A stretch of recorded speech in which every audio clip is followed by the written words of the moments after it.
All right, 3, 2, 1. What is up? It's your boy, Sergey Ivanov. Welcome to the Sound of Sergey podcast, episode 18, the legal consent age. I'm so glad to be back. I almost did not record this episode because my alarm app is stupid and is real dumb, and it did not go off. That's why you don't buy your grandma's old phone. Well, not even buy. I just got it. She was just like, hey, I'm getting an iPhone. You want this? I'm like, yeah, sure. I thought it was just going to be a replacement. Now I'm just stuck with the phone. And this phone sucks. It is so slow. It makes me want to jump out the first story window. Anyway, welcome to episode 18. I'm very glad to be here. I almost didn't record is basically what I'm saying. So, I recorded anyway. And I'm very glad that I did. Every time I come on here, it's never like I come on here and record the podcast and I am disappointed that I regret doing it. No, that's not what happens. I found something. And it is the best thing that I've ever found. It really is. The Bible, specifically the Message Bible. Now, if you're a friend of mine, in my friend circle, it is a joke about the Message Bible. And being in the Baptist South of Western Kentucky, my friends, they did too. I mean, they also thought like some weird stuff like Baptists are like, take a dip in that pool to follow Jesus. What would Jesus do? Jesus would jump in the hot tub. I'm on the website, BibleGateway.com. Versions, the Message, MSG. So the Message Bible, MSG, which is what they put in McDonald's burgers. Why was the message, in italics, written? The best answer to that question comes from Eugene Peterson himself. He says, while I was teaching a class on Galatians, I began to realize that the adults in my class weren't feeling the vitality and directness. I want vitality when I read the Bible. The Bible should be vital. The Bible should have vitality. When I think of vitality, I think of the action scene, the car chase, the reverse car chase in Tenet. When I think of vitality, I think of a youthful, happy, energetic person, which is the opposite of me at all times. I want the Bible to have vitality. Does your Bible have vitality? I didn't think so. I began to attempt, writing straight from the original text. I began to attempt to bring into English the rhymes and idioms of the original language. You could have brought that sentence into English with the original language if you had some better grammar. That didn't even make sense as a sentence structure. I knew that the early readers of the New Testament were captured and engaged by these writings. They're captured by the writings. Oh, man. And I wanted my congregation to be impacted in the same way. I hope to bring the New Testament to life for two different types of people. This is boring. Peterson's parishioners. That's a new word. What does parishioners mean? Let me see this. Parishioners. Definition. Not a Z at the end. An inhabitant of a parish. Well, that's sort of a cyclical definition. And the relevance of the New Testament for their own lives, so he began to bring into English the rhythms and idioms of the original ancient Greek. As he shared his version of Galatians with them, they quit stirring their coffee. Oh my gosh. They quit stirring their coffee? No way, bro. No way. You can't be serious. They quit stirring their coffee? Oh my gosh. Guys, listen. They quit stirring their coffee. This is a big deal. Bro, come on. Drink it black like a man. I went to Chick-fil-A. This is a side note. I went to Chick-fil-A the other day, and an actual business who nothing should surprise the orders from people getting Chick-fil-A. I didn't even order something that out of the ordinary. This is what happens when I'm 5 hours of sleep, guys.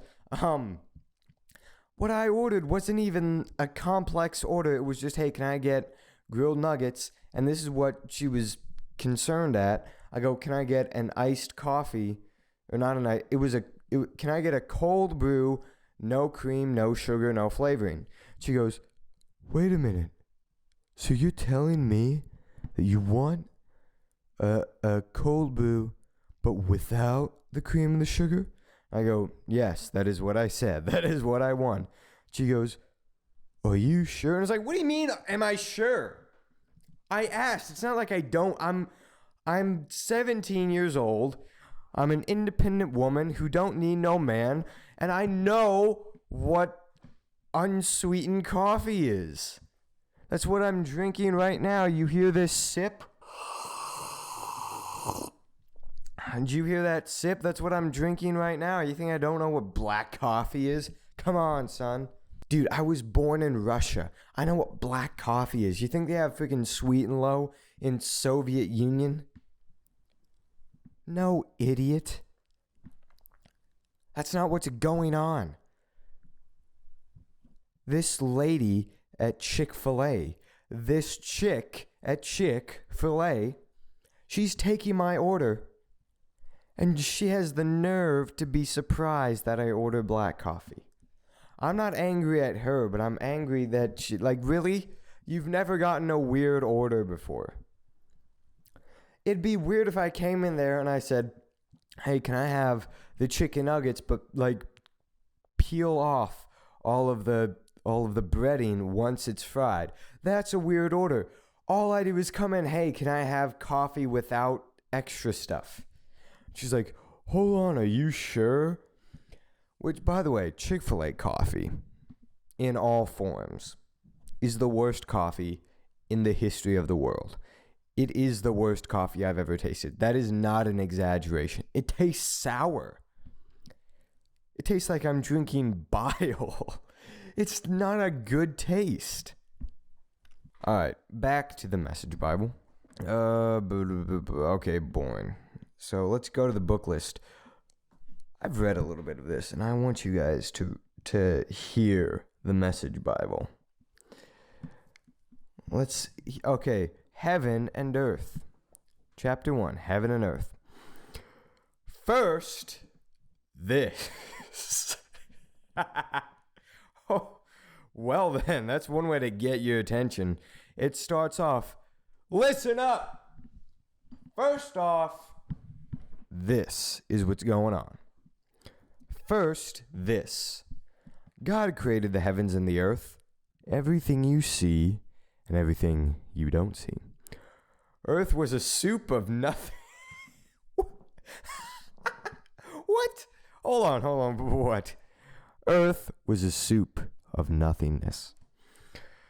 Hey, can I get the earth soup? Sir, that is just a bowl. I am quite aware. Sir, that is a bowl with no contents in the... I want the bowl! Earth was a soup of nothingness.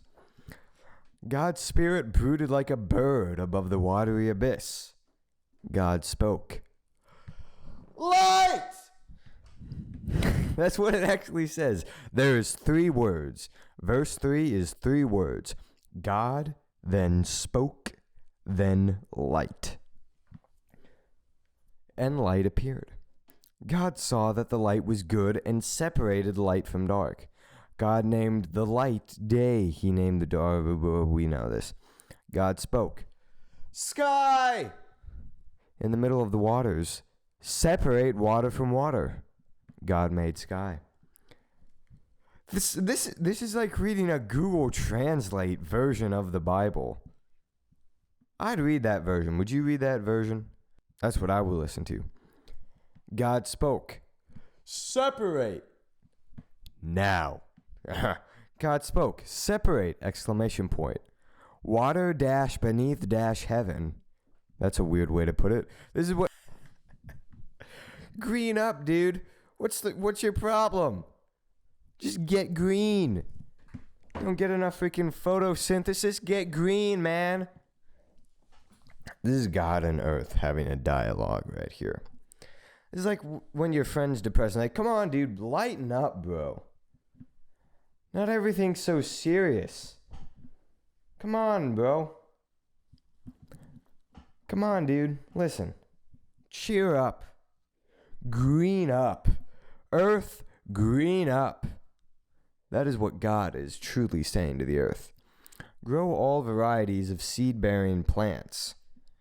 Even as the green herb have I given you all things. Hold on. Whoa, whoa, whoa, whoa, whoa. Excuse me? Did I just hear the green herb? Verse 12. Earth produced green herbs. I bet it produced green herbs. Side note. I'm thinking of a person, and she doesn't listen. There's this person who did me wrong. Let's just say that. Well, kind of. Let's call her, Emma. That's not her name. But let's call her Emma. Now, this was back at a time where I was very attracted to Emma. I liked her. I wanted to have a relationship with this girl named Emma. And so we would talk. And me and Emma would have conversations. And I asked her once, because she is very invested in agriculture. Let's say that. She knows about agriculture and the agricultural world. And I asked her something about like hemp, something about weed. She posted a picture on Instagram, and jokingly I was like, growing the weed, or like something stupid. This was like a year ago. And she gets upset at me. She's like, actually, and like if you can picture the sound of someone pushing their glasses up with their finger, she does that, and she's like, actually, this is blah, blah, blah, and state schools cannot legally grow, blah, blah, blah, blah. And it's like, all right, listen. The amount of attractiveness that I am to you just dropped a lot, but also, come on, dude. That's your one response. By the way, I'm about to rant. We can get to the rest of the Message Bible later. I'm about to rant a little bit. People like to talk about sexism in the world, and it exists, for sure. I feel like I'm on Beyond Belief. Hi, my name is Sergey Ivanov. You're watching Beyond Belief. What about the story where sexism was real? It's true. Similar thing happened right now, and Sergey's about to tell you. Like, for example, I saw this, and it was a very good point. When a woman rejects a man, we call it friend zoning. And this is more of a societal issue and more of a pop culture issue, because none of this is exactly, like, no one's dying from this. But when a woman rejects a man, it's called friend zoning. But when a man rejects a woman, it's playing with her feelings, which is stupid. Go in a hole and sleep in the hole. If you think that a man rejecting you is playing with your feelings, you can pack your bags and leave, sister. Listen, I'm about to go off. You're telling me that when a female does something, we make a little creative name for it. But when a guy does the same thing, it's not only his fault, but also he's wrong for doing it, and it's playing with your feelings. So you're telling me that's what's going on. You're telling me that's how things should be. How about this? Shut up, you're stupid. If you genuinely believe that that's what's going on, you're dumb.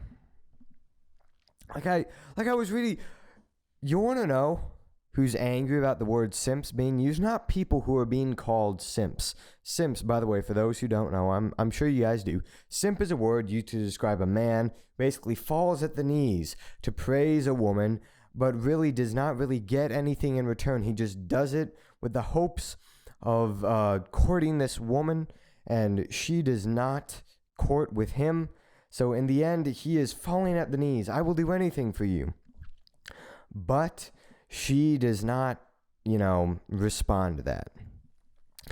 That is what a simp is. The people who are being called simps are not the ones who are being angry about men being called simps. You want to know, and this is so angering to me. The people who are upset about people using the word simps are white chicks. Those are the people upset about that word being used. And and you want to know their reasons why you shouldn't use the word simp? It's basically all reasons that have to do with we like being put on a pedestal. So basically the reason we shouldn't make fun of people who are quote-unquote simps, the reason we shouldn't say the word simps is because it negatively affects women. Okay, I see how it is. Okay, well then. I'm glad we live in a world where we tell people not to say a joking word. And the people who are pushing against using this potentially offensive word, they don't care at all about the actual demographic that it's targeted to. They want you to not use the word because it somehow always has to come back to them. That's what it has to. It's not about the people you're victimizing. It's about us, because when you victimize them, we don't like how it affects us. That's what you should really be concerned about. Not the people who you're actually, offending. You should not offend that person, because when they get offended, we don't get as much free stuff. We don't get as much perks. We don't get treated as nicely. Really? Come on, son. To quote 2015, come on, son. I'm telling you, dude. And again, I realize I need to stop ranting about stuff like this because it quickly gets people to press exit on Spotify when they listen to this. All right, we should probably get back to the Message Bible. Okay. Let's read. God spoke. Lights! Come on. I wish I had that function in my home. I'd be like, hey, light bulbs, right now, you know what to do. God made 2 big lights. Very big lights. Can I get these lights when I film? Because that's a problem. Whenever I film, I don't have enough light. Can I get these lights? That's what I need. 2 big lights. Lights. I don't even have 1 life. Verse 24. God spoke. Earth, generate life. Listen, man. You know what you need? This is back to the conversation with God and the earth. You need to lighten up, dude. Come on. And God's like, listen, you got to cheer up. You got to put some pep in your step, earth. And the earth is like, how am I supposed to do that? And God goes, I'll tell you how. You need to generate life. Right now, you're lacking life. You're lacking the vitality of life. You need to generate life. At the time God made earth and heaven, before any grasses or shrubs had sprouted from the ground, God hadn't yet sent rain on the earth, nor was there anyone around to work the ground, because the whole earth was watered by underground... Hold up, what? Because the whole earth was watered by underground springs. Hold on, excuse me. There's an underground irrigation system at the beginning of the earth. They've got wells. A river flows out of Eden to water the garden, and from there divides into 4 rivers. The first is named Pishon and flows through Havilah, where there is gold. Is that where Dora went to? All right, hold on. Side note again. Okay. Did anyone see that movie? The Dora movie, Dora and the Lost City of Gold? Let me pull that up real quick, because I'm about to rant about that. Dora and the, not two T's, the Lost City of Gold. Bro, listen. Why have you made Dora thick? Like, that's not okay. I'm looking at this image. My goodness. Like, what? And I don't feel bad about saying this, because this actress is like a 25-year-old woman. By the way, why do they do that? Why do they...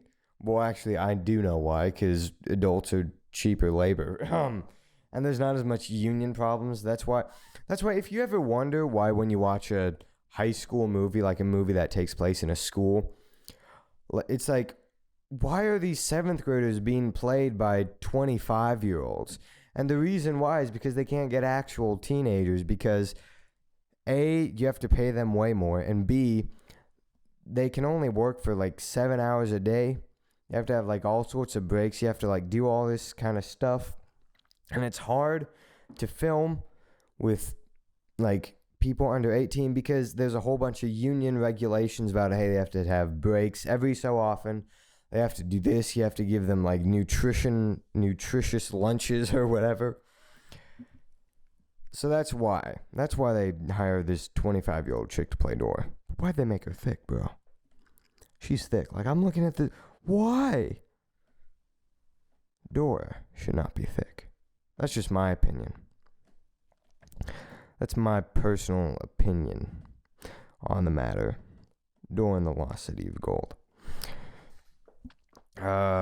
This gold in the land, the gold of this land is good, as opposed to the bad gold. Okay. The land is known for sweet-scented raisins. What? That's what it says. The land is known for a sweet-scented raisin and the onyx stone. The second river is Gihon. It flows through the land of Cush. Hold on now. Did I just hear the word Cush? Flows through the land of Cush. Let's go to that river. That's my favorite river. Gihon flowing through Cush. That's my favorite river.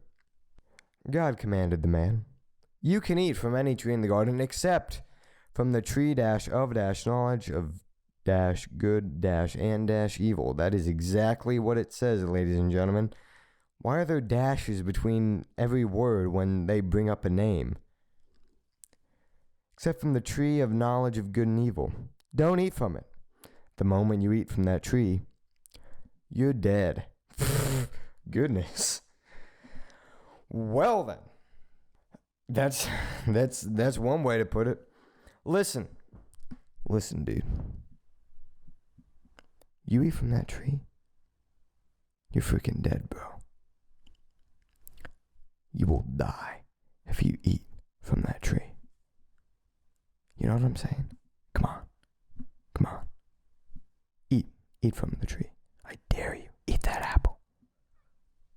I dare you to eat that apple. You're not going to do it. No balls. You didn't eat the apple, did you? Chicken. That's what happened. That's exactly what happened. That's in the Hebrew text, it was very shortened. It was it was very paraphrased when they wrote the original Hebrew texts. Genesis 4. Adam slept with his wife Eve. Oh my gosh. What a way to start off the chapter. And I mean, granted, I sometimes do that. Like, I'll start off a podcast being like, so I was dating this chick, right? That's what I want from the Bible. Very first verse of chapter 4. The dude was dating this chick. They had Cain. By the way, Cain killed the dude. That's not good. All right.